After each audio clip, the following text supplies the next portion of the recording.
Hey, welcome to the Weekly Wave. The internet feels so alive, doesn't it? Scroll through your feeds, watch your notifications, and it seems like millions of people are posting and sharing, commenting, and reacting. It's vibrant, dynamic, and endless. Yet, every so often, you might feel a strange sense that something's just off.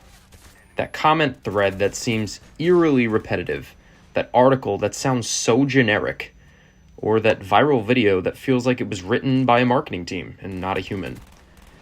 It's subtle, almost imperceptible, but it's there.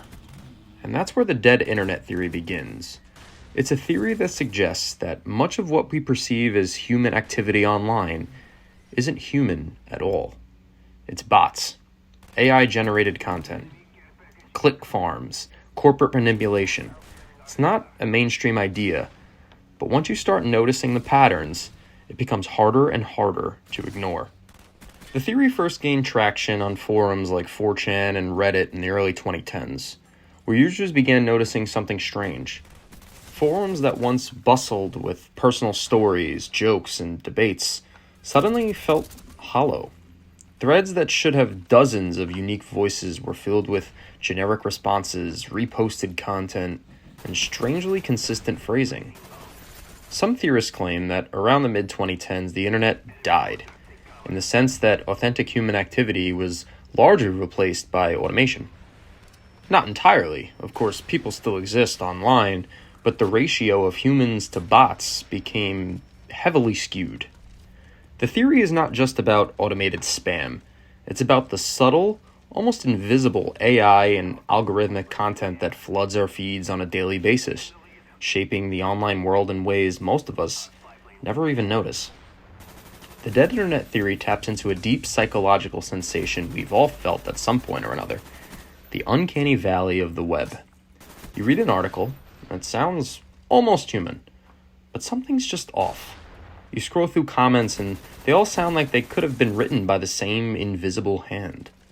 You watch a viral video, and while the visuals are captivating, the script is formulaic, predictable, and strangely polished.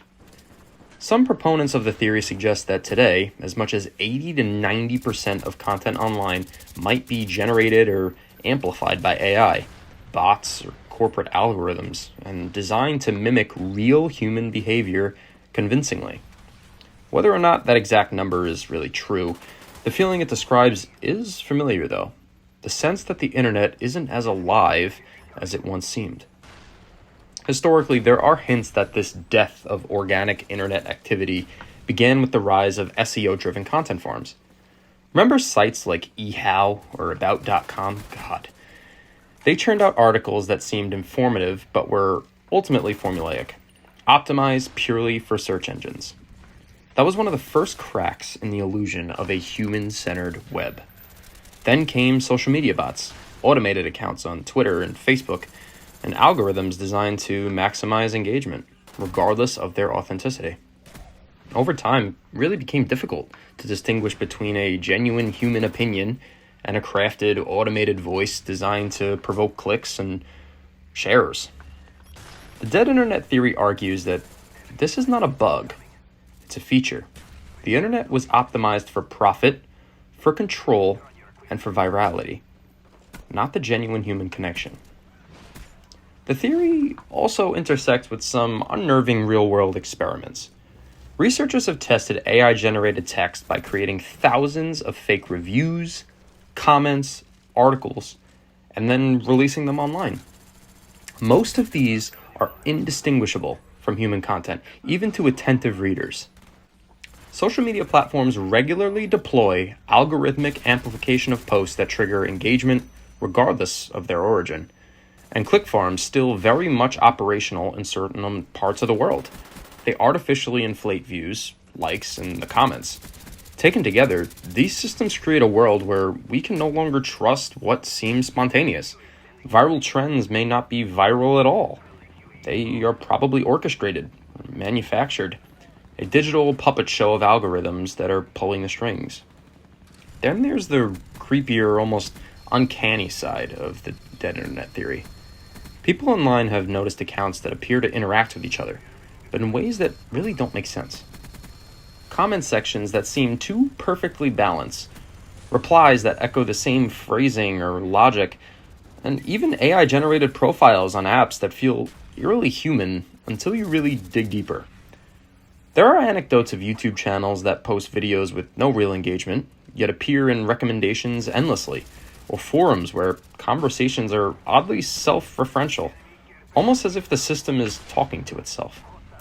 These eerie moments, they fuel the theory, and they make you start really questioning how much of the web is actually alive, how much of it is real, and how much is a sophisticated illusion. Yet, the dead internet theory isn't universally accepted. Critics point out that humans still dominate the web. Real social media engagement, forums, and streaming platforms clearly involve real-world people. But what the theory really captures is a feeling. A sense that the web isn't as authentic as it once was. Even if bots and AI only make up a fraction of online activity, their presence shapes perception. It amplifies some voices and it buries others, and creates the illusion of consensus or virality. In this case, the dead internet theory is less a literal claim and more a metaphor for the mechanization of monetization of human attention. It's about the creeping sense that something is just missing. Human unpredictability, genuine chaos, and the messy spontaneity of early forums and social media so exciting. There's also a philosophical angle. If parts of the internet are automated, what does that say about our culture?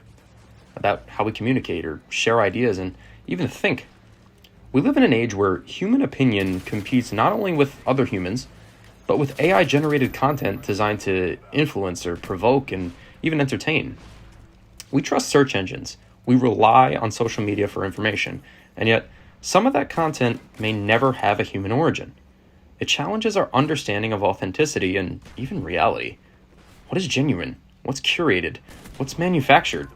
And how do we, as users, navigate a world where the line between human and machine is growing increasingly blurred by the day?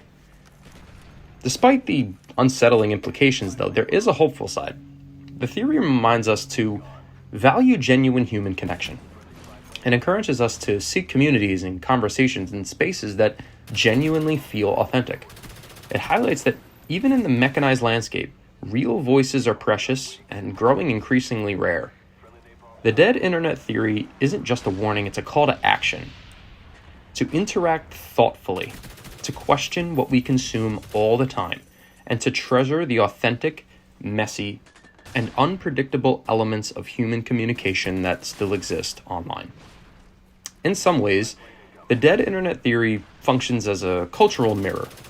It reflects our increasing dependence on automation and algorithms and artificial intelligence. It forces us to examine what authenticity means in a digital age. It's part mystery, part cautionary tale, and part philosophical meditation on how the web has changed, sometimes without us even noticing. The theory may never be fully proven, and parts of it may be exaggerated, but it captures a truth that resonates with anyone who has felt the subtle emptiness online. The web is alive, but maybe not as alive as we thought in the first place. So, is the internet truly dead? Maybe not entirely. People still post, create, and connect. Real human interaction still exists. But the dead internet theory serves as a lens, forcing us to ask the uncomfortable questions. How much of what we experience online is really genuine? How much is curated, amplified, or automated? And how can we, as conscious participants, reclaim the spaces that are truly alive? It's a reminder that among all the noise, the algorithms, and the automation, the things that are truly human, creativity, curiosity, humor, empathy, spontaneity, they all remain valuable, rare, and are truly worth seeking.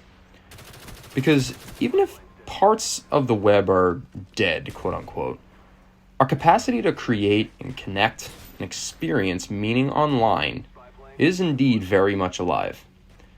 And that's really something worth protecting at the end of the day. Thank you so much for listening.